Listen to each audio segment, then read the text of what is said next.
अस्सलामुअलैकुम। आज मैं आपको अलिफ लैला के शहज़ादा ज़ैनुस्सनम और जिन्नों के बादशाह की कहानी सुनाने जा रही हूँ। पुराने ज़माने में बसरा में एक बड़ा ऐश्वर्यवान और न्यायप्रिय बादशाह राज करता था।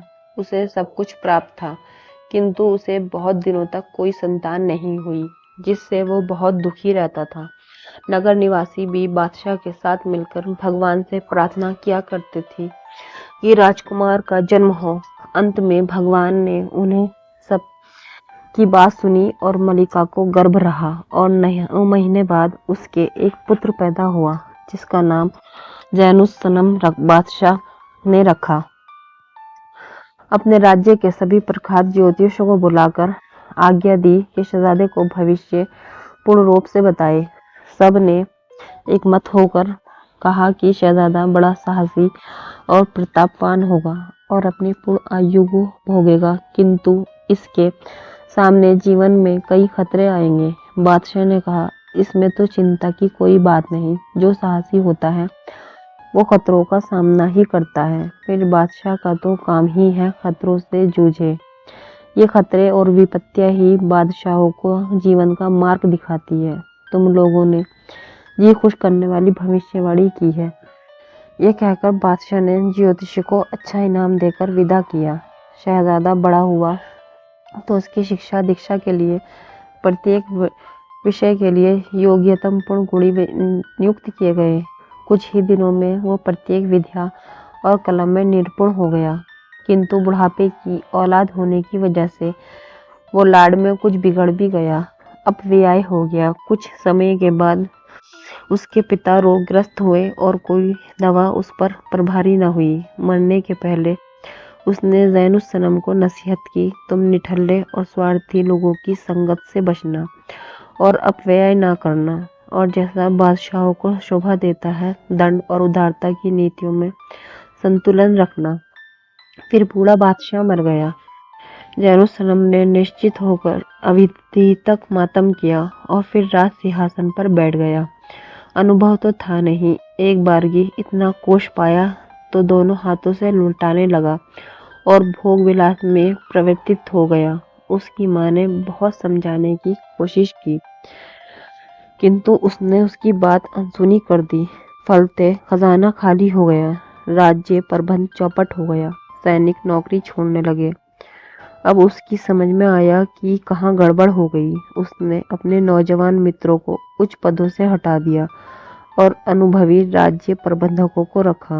उन्होंने उसकी भूलें बताई और किसी तरह राज्य प्रबंध चलाए रखा, किंतु अच्छी तरह राज्य संचालन के लिए धन की आवश्यकता थी। ज़ैनुस्सनम रात दिन इसी चिंता में रहने लगा कि धन कहाँ से प्राप्त किया जाए। एक रात को उसने सपने में देखा कि एक वृद्ध उससे मुस्कुराकर कह रहा है, ओ ज़ैनुस्सनम, तुम ये बात समझ लो कि हर रंज के बाद खुशी आती है और हर विपत्ति के बाद सुख मिलता है, इसलिए निराश न हो। यदि चाहते हो कि इस दुख से उभरो तो फौरन अकेले ही काहिरा चले जाओ, जो मिस्र की राजधानी है। ज़ैनुस्सनम ने सुना तो वो सुबह उठा और अपनी माँ को उस बूढ़े के सपने में दिखाई देने की बात बताई।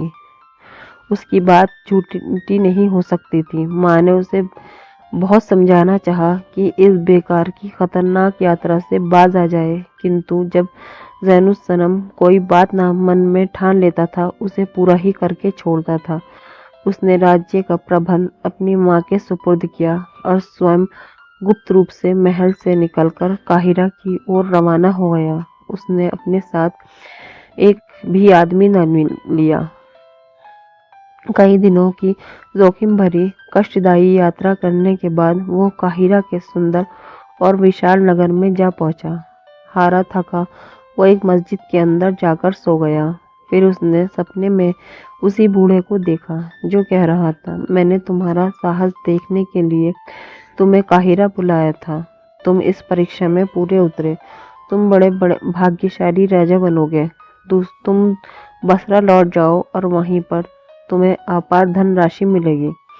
ज़ैनुस्सनम जागा तो सोचने लगा कि इस बूढ़े ने मुझे अच्छा बेवकूफ़ बनाया।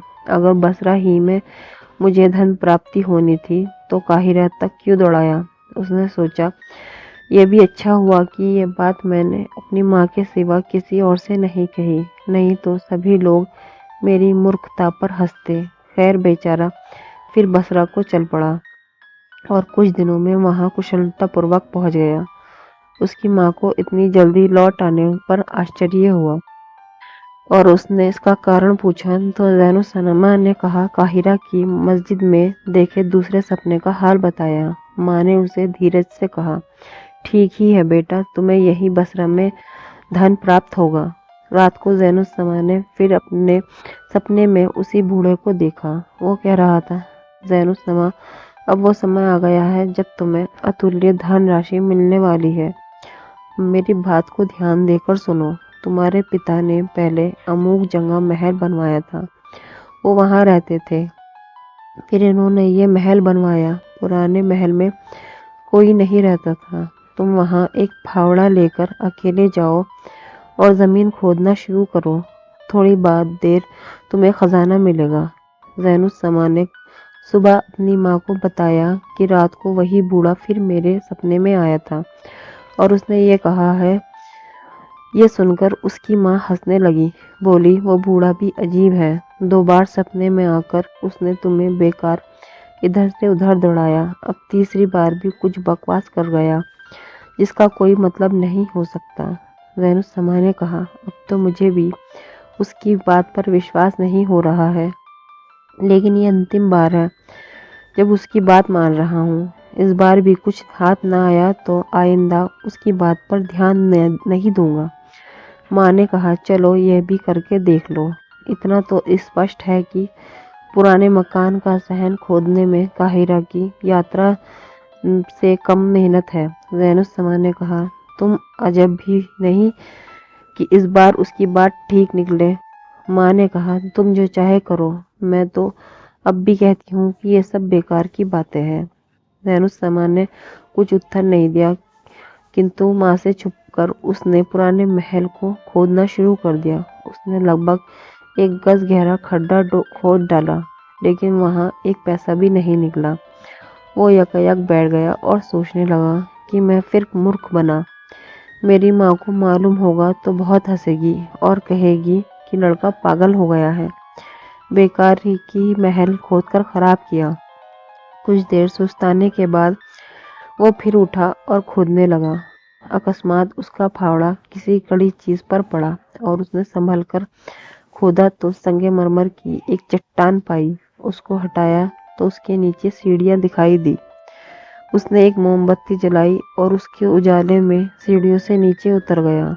अंदर एक बड़ी दालान मिली जिसकी दीवारें चीनी मिट्टी की थी और छत बिल्लौर पत्थर की बनी थी। उसमें सीप की बनी हुई 4 तिपाहियां रखी थी। हर तिपाही में 10 देगे समान पत्थर की बनी थी। पहले उसने सोचा कि देगों में उम्दा शराब होगी, लेकिन उसने एक देग का ढक्कन खोला तो उसे अशरफियों से भरा पाया। उसने और देगे भी अशरफियों से भरी पाई। अब उसने एक मुट्ठी अशरफियां ली और जाकर अपनी माँ को दिखाई। वो ये सब देखकर बड़े आश्चर्य में पड़ी। फिर बोली, बेटे, भगवान ने तुम पर कृपा की है, किंतु अब की बार इस धन को पहले की तरह न उड़ा देना। जैनुल समा ने कहा, विश्वास रखो, अब मैं तुमसे पूछे बगैर कुछ भी खर्च नहीं करूँगा। उसकी माँ ने कहा कि मैं उस जगह जाकर वो धन देखना चाहती हूँ। जैनुल समा उसे ले गया। उसने अशरफियों से भरी 40 देगे देखी। फिर उसकी माँ ने इधर उधर नजर दौड़ाई तो एक कोने में समाक पत्थर का बना हुआ था एक पात्र दिखाई दिया। जैनुल समा ने उसे खोलकर देखा तो उसमें सोने की बनी एक चाबी निकली। राजमाता ने कहा, निश्चय ही यहाँ कोई खजाना है जिसकी चाबी यहाँ रखी है। वो लोग दालान में घूमकर देखने लगे कि चाबी कहाँ लग सकती है। ढूंढते ढूंढते उन्हें दालान के एक और दरवाजा दिखाई दिया जिसमें ताला लगा था। उसमें उन्होंने वो चाबी लगाई तो ताला खुल गया। ताला खोलकर वे लोग अंदर गए तो एक विशाल कक्ष देखा। उसमें आदमी की कमर जितनी ऊंचे नौसेना के खंभे बने थे। 8 खंभों के ऊपर अलग अलग मनुष्य की हीरे की मूर्तियां बनी रखी थी, जिनके कारण वो कक्ष जगमगा रहा था। जैनुसमा उन मूर्तियों का सौंदर्य देखते ही रह गया। 9वें खंभे पर कोई मूर्ति नहीं थी।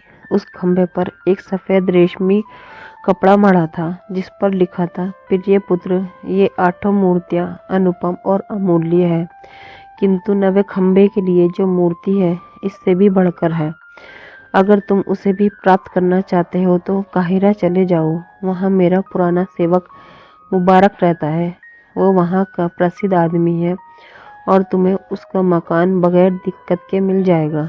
मुबारक को जब मालूम होगा कि तुम मेरे पुत्र हो तो वो उस जगह ले जाएगा जहाँ से नवी मूर्ति तुम्हें मिल सकती है। ये बढ़कर जैनुसमा धन दौलत को भूल गया और उससे नवी मूर्ति प्राप्त करने की धुन सवार हो गई।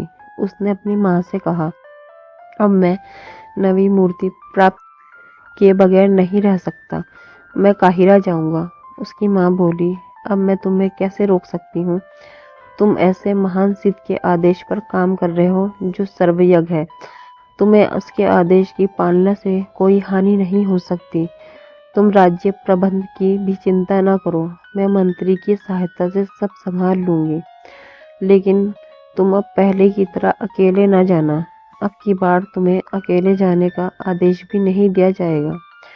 चुनांचे दूसरे दिन जैनुसमा कुछ चुने हुए सेवकों को साथ लेकर काहिरा की ओर चल दिया। कुछ दिनों बाद वो वहां कुशलतापूर्वक पहुंचा। वहां जाकर लोगों से बातचीत की तो मालूम हुआ कि मुबारक सचमुच ही वहां का विख्यात नागरिक है। बादशाह को उसका घर ढूंढने में कोई कठिनाई नहीं हुई। उसका भवन विशाल था। दरवाजे पर आवाज लगाने पर एक नौकर ने द्वार खोला। जैनुसमा ने कहा, मैं परदेसी हूँ। तुम्हारे स्वामी की उदारता के बारे में बहुत कुछ सुना है। मैं चाहता हूँ कि उनका मेहमान बनूं। नौकर ने अंदर जाकर अपने स्वामी को ये बात बताई और उससे आदेश पाकर जैनुसमा और उसके आदमियों को अंदर ले गया। जैनुसमा ने देखा कि वो मकान अंदर से और भी शानदार था। एक सजी हुई दालान में मुबारक उसकी प्रतीक्षा कर रहा था। उसे देखकर मुबारक ने उठकर सलाम किया और पूछा कि आप कौन हैं और कहाँ से आए हैं? जैनुसमा ने कहा, तुमने मुझे पहचाना नहीं, मैं बसरा के स्वर्गवासी बादशाह का पुत्र हूँ। जैनुसमा हूँ। मुबारक ने कहा, मैं तो स्वयं स्वर्गवासी बसरा के नरेश कृत दास हूँ, लेकिन मैंने आपको नहीं देखा। आपकी उम्र कितनी होगी? जैनुसमा ने कहा, मैं 20 वर्ष का हूँ। मुबारक ने कहा, ठीक है, 22 वर्ष पूर्व बसरा से यहाँ आया था, लेकिन फिर भी मैं आश्वस्त हो जाना चाहता हूँ कि आप उसी बादशाह के पुत्र हैं। क्या आप कोई बात ऐसी बता सकते हैं जिससे इस विषय में मेरी तसल्ली हो जाए? जैनुसमा ने कहा, कुछ दिन पहले एक सपना देखकर मैंने अपने पिता के पुराने महल में खुदाई की थी। मुझे उसमें अशर्फियों से भरी हुई 40 देगें मिली। मुबारक ने पूछा, क्या आपने उन देगों के अलावा और कुछ देखा? जैनुसमा ने कहा, एक सोने की चाबी। मैंने एक दरवाज़ा खोला तो उस कक्ष में मैंने 8 स्वर्ण स्तंभों पर रखी हुई मानवकार हीरे की मूर्तियों को देखा। 9वां खंभा भी सोने का था, किंतु उस पर कोई मूर्ति नहीं थी। उस पर एक सफ़ेद रेशमी कपड़ा मढ़ा था, जिस पर मेरे पिता की हस्तलिपि में लिखा था कि नवी मूर्ति में सबसे अच्छी है। अगर तुम उसे पाना चाहते हो तो काहिरा में मुबारक के पास जाओ। मुबारक ये सुनकर उसके पांव पर गिरकर बोला, निसंदेह आप मेरे स्वामी हैं। मैं आपको इस निश्चित स्थान पर अवश्य ले जाऊंगा, किंतु अभी आप थके हैं, 2-4 दिन आराम करें। मैंने काहिरा के प्रमुख व्यक्ति को भोज दिया है, आप भी वहीं चले। जैनुसमा ने सहर्ष स्वीकार कर लिया। मुबारक उसे भोज स्थान पर ले गया और स्वयं सेवकों की भांति बादशाह जैनुसमा के पास खड़ा रहा। वहां उपस्थित लोग ताज्जुब से देखते और एक दूसरे से पूछने लगे कि ये कौन है जिसकी मुबारक दासों की भांति सेवा कर रहा है। जब सब मेहमान खाना खत्म कर चुके तो मुबारक ने उनसे कहा, आप लोग आश्चर्य में होंगे कि मैं इस नव युवक की इतनी सेवा क्यों कर रहा हूँ। आश्चर्य की कोई बात नहीं है, ये बसरा के बादशाह हैं। मैं इनके पिता का गुलाम था, वे मुझे मुक्त करने से पहले मर गए। अंत अब मैं इनका गुलाम हूँ। ये अपने पिता के एकमात्र उत्तराधिकारी हैं।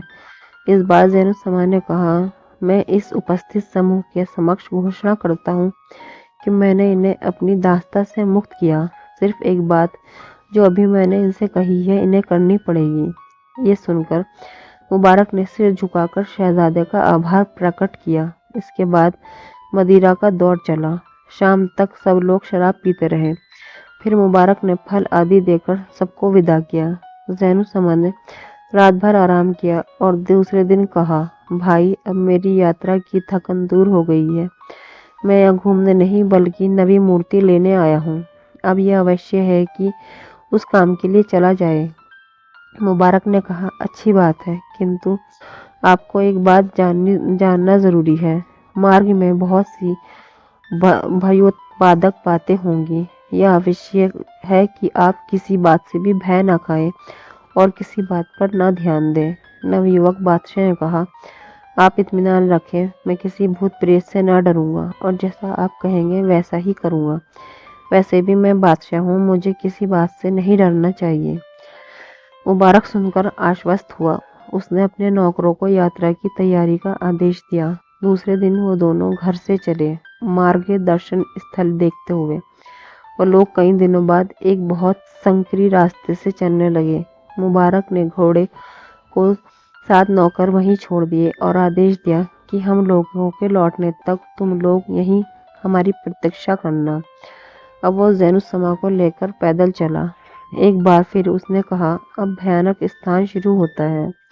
आप किसी अजीब से अजीब बात को देखकर भी डरिएगा नहीं। फिर वो उसे लेकर एक नदी के तट पर आकर बैठ गया और बोला, इस नदी को पार करके हमें अपने उद्देश्य की प्राप्ति होगी। जैनुसमा ने कहा, इतनी बड़ी नदी हम कैसे पार करेंगे? यहाँ तो कोई नाव भी नहीं है। मुबारक ने कहा, यहाँ अभी जिनों के बादशाह की भेजी हुई जादू की नाव आएगी। आपको मैं फिर चेतावनी देता हूँ कि उसका माझी कैसा भी अजीब दिखे, आप एक शब्द भी न निकाले और न भयभीत हो। आप आश्चर्यवश होकर उससे कुछ पूछताछ भी न करें। नाव पर चढ़ने के बाद एक शब्द भी आपके मुंह से निकला तो तुरंत नाव अतः जल में डूब जाएगी।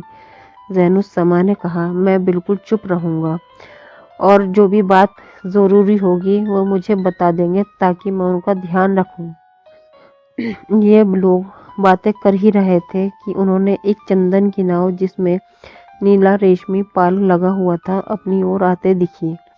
उस बड़ी नाव का केवट एक मांझी था, जिसका सिर हाथी का सा था और शरीर शेर के जैसा। नाव किनारे पर आई तो उसने एक एक करके दोनों को अपनी सूंड से उठाकर नाव में बैठा दिया और पलक झपकते ही पार ले जाकर उसी प्रकार उन्हें दूसरे तट पर उतार दिया। फिर वह नाव अदृश्य हो गई। मुबारक बोला, अब हम लोग जिनों के देश में हैं। यहाँ की सुंदरता देखिए, कैसे लहलाते खेत हैं जिनके चारों ओर फूल और सब्जियां लगी है। फलदार पेड़ की शाखाएं फलों के भार से धरती छू रही है। जगह जगह सुंदर पक्षी कल बोल रहे हैं। जैनुसमा भी उस स्थान की शोभा देखकर मग्न हो गया। उसे लग रहा था कि उसके रास्ते की सारी थकन उतर गई। वो बहुत देर तक वहाँ की प्राकृतिक सुषमा का आनंद लेता रहा। फिर दोनों आगे बढ़े और एक दिशा में चलने लगे। काफी देर चलने के बाद वो एक किले के पास पहुंचे। ये किला हीरे से निर्मित था। किले के चारों ओर बड़ी और चौड़ी खाई थी। खाई और किले की दीवार के बीच लंबे और घने पेड़ थे, जिन्होंने किले को लगभग छुपा रखा था। किले के मुख्य द्वार के सामने खाई पर 12 गज लंबा और 6 गज चौड़ा सीपी का पुल बना हुआ था। मुख्य द्वार पर भयानक जिनों का पहरा था जो बैठे थे। बादशाह की अनुमति के बगैर कोई अंदर न आ सके। मुबारक वहीं ठहर गया। उसने जैनुसमा से कहा, अगर हम यहाँ से आगे बढ़े तो ये भयानक जिन हमें जीवित नहीं छोड़ेंगे। अब मैं हम दोनों की रक्षा के लिए मंत्र पढ़ूंगा, जिससे ये जिन हमारे करीब ना आ सकेंगे। ये कहकर मुबारक ने अपनी कमर से बंधा हुआ थैला खोला। उसमें 4 पटके थे। उसने एक पटका अपनी कमर पर, दूसरा अपनी पीठ पर बांधा। बाकी 2 पटके उसने इसी तरह बांधने के लिए ज़ैनुस्समा को दिए। फिर उसने ज़मीन पर 2 चादरें बिछाई। उन चादरों के कोनों और किनारों पर पत्थर रखकर उसने उन्हें स्थिर कर लिया।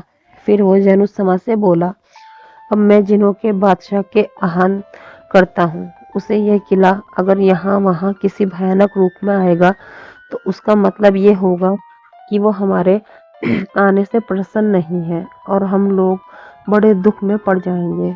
किंतु अगर वो मानवीय रूप में आया सामान्य तो आपकी कामना पूर्ण हो जाएगी। आप इस बात का ध्यान रखें कि वो चाहे जो भी रूप धार कर आए उसे झुककर सलाम करे, किंतु किसी भी दिशा में उस चादर या उन पटकों को अपने शरीर से अलग न होने दे। ये शरीर से अलग हुए कि आपका शरीर अंत हो जाएगा। जिन्नों के बादशाह के आगमन पर आप ये कहें कि मेरे पिता का जो आपका सेवक थे अब देहांत हो चुका है और जो कृपया आप मेरे पिता पर क्या करते थे वो अब मुझ पर करें। जब वो पूछे कि मैं तुम पर कौन सी कृपा करूं तो आप कहें कि मुझे अपने महल के तहखाने के लिए नवी मूर्ति भी दे दीजिए। इस प्रकार मुबारक ने ज़ैनुस्समा को सारी बातें दोबारा समझाई और फिर मंत्र पढ़ने लगा। कुछ ही देर में बड़े जोर से बादल गरजने लगे और ऐसा भयंकर शब्द हुआ कि जाना पड़ता था जमीन फट जाएगी। ज़ैनुस्समा ये देखकर डर गया। उसने बाहरी तौर पर तो शांति रखी किंतु उसका दिल जोर से धड़कने लगा। मुबारक ने उसकी ये दशा देखी तो बोला, अब आपको घबराने की जरूरत नहीं। जितनी भयानकता होनी थी हो ली। अब ये अंधेरा भी छट जाएगा और उजाला हो जाएगा। ऐसा ही हुआ। कुछ ही क्षणों में बादल, बिजली सब गायब हो गए और प्रकाश फैल गया। उसके बाद जिन्नों का बादशाह एक सुंदर मनुष्य के रूप में प्रकट हुआ। मुबारक के समझाने के अनुसार ज़ैनुस्समा ने खड़े होकर झुककर जिन्नों के बादशाह को सलाम किया।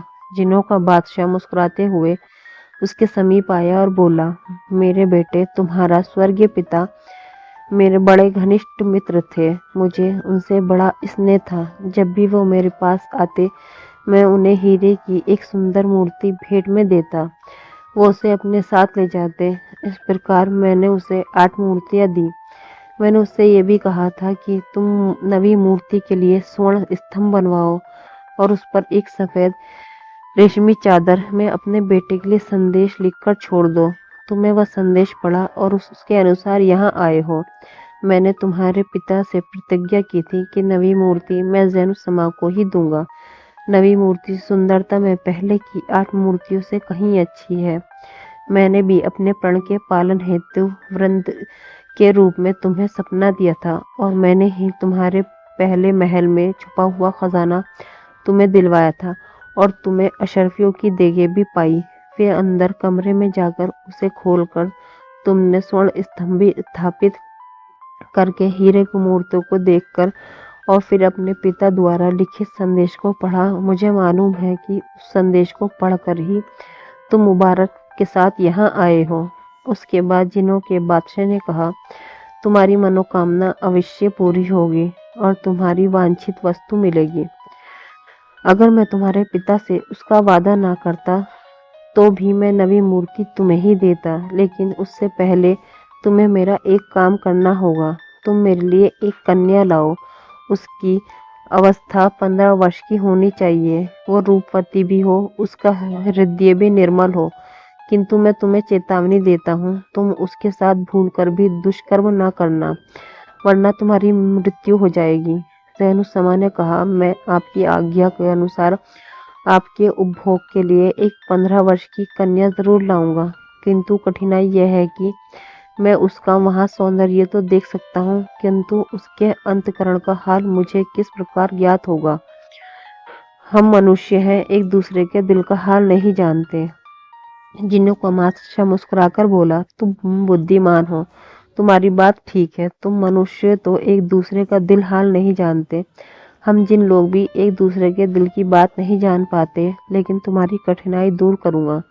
मैं तुम्हें एक दर्पण दूंगा, उस आईने में तुम्हें हर एक कन्या के अंत कारण का ज्ञान हो जाएगा। तब तुम्हें कोई 15 वर्ष की सुंदर मिले तो स्त्री मिले, उसका रूप इस शीशे में देखना। यदि उसका अंतःकरण निर्मल होगा तो इस दर्पण में भी सुंदर दिखाई देगी, किंतु अगर उसका हृदय मलिन होगा तो वो इसमें क्रूप दिखाई देगी। किंतु उसकी पवित्रता अक्षुण्ण रखने की जो शर्त मैंने रखी है, मैं तुम्हें उसकी याद दिलाता हूँ। ये शर्त टूटी और तुमने उस कन्या को खराब किया तो मैं तुम्हारे प्राण ले लूंगा। इस बात में कोई रियायत नहीं होगी। जैनुस्समा ने कहा, मुझे आपकी शर्त मंजूर है। मैं कन्या को आपके पास पवित्र स्थिति में लाऊंगा। जिनों के बादशाह ने वो जादुई शीशा उसे देकर कहा, बेटे अब जाओ, यही शीशा तुम्हारे भाग्य को चमकाएगा। जैनुस्समा और मुबारक दोनों ने जिनों के बादशाह को प्रणाम किया और गायब हो गए। ये दोनों फिर नदी के तट पर आए, जहाँ उस विचित्र माझी ने उन्हें क्षण भर में ही दूसरे तट पर पहुंचा दिया। फिर वे उस जगह पर गए जहाँ उनके सेवक उनकी प्रतीक्षा में थे। वहां जाकर वे घोड़ों पर सवार हुए और काहिरा पहुंच गए। काहिरा में जैनुस्समा ने कुछ दिन आराम किया। तत्पश्चात मुबारक से कहा कि अब मैं जिनों के बादशाह के लिए कन्या ढूंढने जाता हूँ। और मुबारक ने कहा, इसके लिए बाहर जाना बेकार है। काहिरा में जितनी सुंदर कन्याएं हैं उतनी संसार में कहीं नहीं। जैनुस्समा ने कहा, आपकी बात ठीक है, किंतु काहिरा की सुंदरियां मिले कैसे? मुबारक ने कहा, आप इसकी चिंता ना करें। यहाँ एक बुढ़िया रहती है, वे सारे नगर की कन्याओं की खबर रखती है। मैं उसे बुलाकर ये काम उसके सुपुर्द करता हूँ। मुझे आशा है कि ये बगैर किसी कठिनाई के आपकी वांछित कन्या ले आएंगी। ये सुनकर मुबारक ने उस बुढ़िया को बुलाया और महाधूर्त थी, कुटिनीपन में, काम में अति निपुण थी। उसने 2-4 दिन बाद ही 20-15 वर्ष की सुंदरियां लाद कर खड़ी कर दी। सब उनके चेहरे को देखते सुंदर में सूरज चांद को भी शर्माते थे, किंतु जब जैनुस्समा ने उनका रूप जादू के दर्पण में देखा तो हर एक को कुरूप पाया। एक भी लड़की ऐसी नहीं मिली जो उसे दर्पण में सुंदर दिखाई देती। अब तो मजबूरी में दूसरी जगह तलाश करना ही था। जैनुस्समा और मुबारक दोनों बगदाद आए और एक बड़ा सा मकान लेकर रहने लगे। वे बड़ी उदारता बरतते और रोजाना सैकड़ों आदमी उनके घर खाना खाते। उस मोहल्ले में मुराद नामक एक ईर्ष्यालु व्यक्ति रहता था, जो प्रत्येक धनवान से जलता था, क्योंकि वह स्वयं निर्धन था। वह जैनुस्समा की उदारता और यश का सुनकर कुढ़ता रहता था। एक दिन शाम की नमाज के बाद मस्जिद में बैठकर मुराद ने मोहल्ले वालों से कहा, भाइयों, सुना है हमारी गली में एक आदमी रहने लगा है जो बेतहाशा धन लुटाता है, और शहर में शायद ही कोई ऐसा आदमी हो जिसकी उसने सहायता ना की हो। मुझे तो ऐसा मालूम होता है कोई चोर डाकू है, वरना उसके पास इतना धन कहाँ से आया। हम लोगों को सावधान रहना चाहिए। खलीफा को मालूम हुआ कि हमारी गली में कोई अपराधी रहता है तो हम सब भी जाएंगे। लोगों ने कहा, तुम ठीक कहते हो, मैं इस आदमी की शिकायत कोतवाल से कर देनी चाहिए। तुम खुद ही ये काम क्यों नहीं कर देते? मुराद बोला, अच्छी बात है, मैं कल ही कोतवाल से उसकी शिकायत करता हूँ। मुराद को पता नहीं था, किंतु उन आदमियों के बीच मुबारक भी बैठा सारी बातें सुन रहा था। दूसरे दिन सुबह मुबारक एक थैली में 5 अशर्फियाँ और कुछ रेशमी थान लेकर मुराद के घर गया। मुराद ने उसे देखकर कटु स्वर में पूछा, तुम कौन हो और यहाँ किस लिए आए हो? मुबारक ने अत्यंत विनम्रता से कहा कि हम 2 परदेसी हैं जो आपके पड़ोस में रहने लगे हैं। फिर उसने अशर्फियों की थैली और रेशमी थान उसे देकर कहा, मेरे मालिक शहजादे ने आपकी सच्चाई की ख्याति सुनकर मुझे आपके पास भेजा है और कहलवाया है कि ये तुझ भेंट स्वीकार करे और मुझे अपना सेवक समझे और अवसर मिले तो दर्शन दे। ये सुनकर मुराद बिल्कुल पिघल गया। उसने कहा, शहजादे से कहिए मैं इस बात पर लज्जित हूँ कि अभी तक आपकी भेंट न हो सकी। कल जरूर आऊँगा। फिर नमाज के बाद मस्जिद में उसने मोहल्ले वालों से कहा, उस उदार व्यक्ति के बारे में मुझे भ्रम था। अब मुझे मालूम हुआ कि वो कोई चोर डाकू नहीं बल्कि किसी देश का राजकुमार है। अब उसकी शिकायत कोतवाल से करने का कोई मतलब नहीं। अन्य लोगों ने भी मुराद से सहमति प्रकट की। दूसरे दिन मुराद गमछा अच्छे कपड़े पहनकर जैनुस्समा के पास गया। जैनुस्समा ने उसकी बहुत खातिर तवाज़ो की। मुराद ने पूछा, आप इस नगर में किस उद्देश्य से आए हैं? जैनुस्समा ने कहा, मैं एक 15 वर्ष की अत्यंत रूपवती कन्या चाहता हूँ, जिसका मन भी उतना ही निर्मल हो जितना उसका मुख। मुराद ने कहा, ऐसी कन्या मिलना कठिन है, किंतु मेरी जानकारी में ऐसी लड़की है कि उसका पिता एक भूतपूर्व राज्य मंत्री है। उसने अपनी बेटी की संपूर्ण शिक्षा दीक्षा खुद की है। वो कन्या अनिंद सुंदरी है। चाहेंगे तो उसका पिता भी उसका हाथ सहर्ष आपको दे देगा। जैनुस्समा ने कहा, लेकिन पहले उसे मैं खुद देखूंगा। मुझे शरीर के सौंदर्य के साथ मन का सौंदर्य भी चाहिए। मुराद बोला, मुझे दिखाने की बात तय कर दूंगा, किंतु आप उसके स्वभाव को कैसे जानेंगे? स्वभाव तो बहुत दिन साथ रहने पर ही जाना जाता है। जैनुस्समा ने कहा, मैं किसी का मुख देखकर ही उसके मन की बात जान लेता हूँ। मुराद ने कहा कि आज ही जाकर मैं उस लड़की के पिता से बात करता हूँ। दूसरे दिन मुराद के साथ जाकर जैनुस्समा कन्या के पिता से मिला। भूतपूर्व मंत्री ने जैनुस्समा के परिवार आदि के बारे में पूछताछ कर अपनी पुत्री के विवाह की सहमति प्रकट की और पुत्री को बुलाकर कहा, बेटी 2 क्षण के लिए अपना चेहरा दिखा दो। लड़की ने चेहरे से नकाब उठाया तो जैनुस्समा उसका रूप देखकर चकाचौंध हो गया और सोचने लगा, ये तो मेरी ही होकर रहे तो अच्छा है। फिर उसने जादुई शीशे में उसका चेहरा देखा। दर्पण में भी वो बहुत सुंदर दिखाई दी। यानी जैनुस्समा को ऐसी ही लड़की मिल गई जिसे ढूंढने वो निकला था। दोनों का विवाह तय हो गया। 2-4 दिन में भूतपूर्व मंत्री ने काजी और गवाहों को बुलाकर निकाह पढ़ लिया। जैनुस्समा ने लाखों के जेवर चढ़ाए में दिए। भूतपूर्व मंत्री ने भी भारी दहेज देकर कन्या को विदा किया। जैनुस्समा भी इस विवाह के उपलक्ष्य में बगदाद के प्रमुख व्यक्ति को भोज दिया। फिर मुबारक ने उससे कहा कि अब हमें यहाँ रहने की आवश्यकता नहीं है, वापस काहिरा चलना चाहिए। जैनुस्समा ने कहा, भाई अभी काहिरा जाने को जी नहीं चाहता। वहाँ जाकर अपनी पत्नी को मुझे जिनों के बादशाह को देना पड़ेगा। मैं चाहता हूँ कि उसे लेकर अपने देश चला जाऊँ, उसके साथ आराम से रहूँ। मुबारक ने कहा, ऐसी बात मन में भी न लाइएगा। याद रखिए कि जिनों के बादशाह से जो प्रतिज्ञा आपने की है, उसे भंग किया तो वो आपको जीवित नहीं छोड़ेगा। आप अपनी पति से पहले ही दूर रहें। काल आप उसके लिए उचित है कि अपने चित्त को दृढ़ करें और अपनी इच्छाओं पर संयम रखकर इस कन्या को जिनों के बादशाह को सौंप दे। उसके प्रसन्न रहने में ही आपकी हर तरह भलाई है। जैनुस्समा ने कुछ देर सोच विचार के कहा, आपकी बात बिल्कुल ठीक है। मैंने तय किया है कि इस कन्या के साथ शारीरिक संपर्क नहीं करूँगा, किंतु संभव है कि बाद में मेरा चित्त डामाडोल हो जाए। इसलिए आप इस कन्या को अपने जिम्मे रखें और रास्ते भर मुझे इसका मुंह ना देखने दें। इसके बाद मुबारक ने यात्रा की तैयारी पूरी की और सारे साज सामान के साथ काहिरा होते हुए जिनों के देश की ओर ये सब लोग चले। सुंदरी ने जब देखा कि मेरा पति मेरे सामने नहीं आता तो उसने एक दिन मुबारक से इस बारे में प्रश्न किया। मुबारक ने कहा, सुंदरी, तू अपने पति को कभी नहीं देख सकेगी। उसने तुझसे विवाह अपनी पत्नी बनाने के लिए नहीं, बल्कि जिनों के बादशाह को देने के लिए किया था।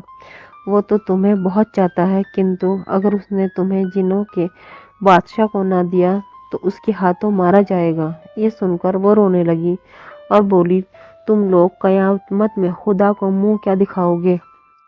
तुम विवाह का ढोंग रचाकर मुझे जिनों के हाथ से मरवाने के लिए लाए हो। वो दोनों भी दुखी हुए, किंतु कर ही क्या सकते थे। जैनुस्समा ने कन्या को जिनों के बादशाह को भेंट किया तो वो उसे देखकर बहुत खुश हुआ और बोला, मैं तुमसे बहुत खुश हूँ कि तुम मेरे लिए ऐसी अच्छी कन्या लाए।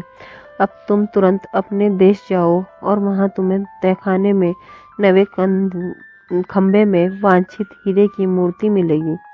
जैनुस्समा ने उसे विदा होकर मुबारक के साथ काहिरा आ गया। फिर कुछ दिन वहां रहकर बसरा की ओर रवाना हुआ।